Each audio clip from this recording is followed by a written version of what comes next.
ฟ้ายังมีแสงต้อยพอเมาเย็นเขาพุ่งไปด้วยมองหน้าชีวิตเปลี่ยนเหมือนดังดอกหญ้าที่สองไม่มายามแลแห้งเหี่ยวไปจนน้ำทางเพียสาก็จางลายเวลาผ่านมาและผ่านไปความรักที่ยังบ่สนใจจะผ่านพ้นไปเมื่อสองใจเฮาสัญญาขออายบ่แม่นหายเป็นคนที่ดินมีรักมีสังดังคนหัวใบ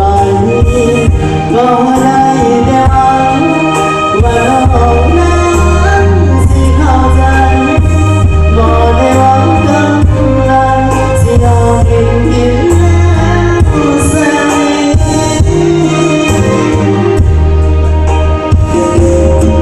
อายหวังหาสิ่งและหวังหาปรารถนาเพียงน้องคนนี้กาถามเขาว่าเป็นเศรษฐีอายดีตาบ่แม่นหา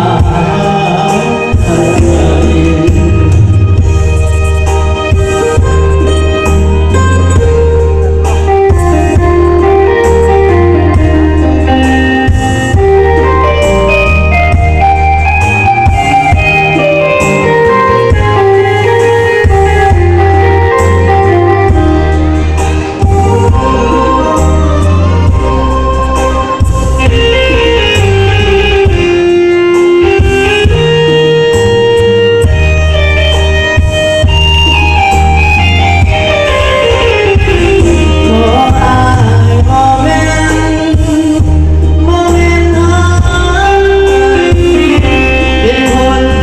Ghiền Mì Gõ để không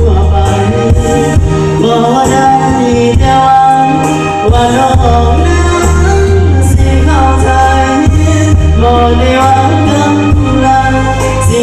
những video hấp dẫn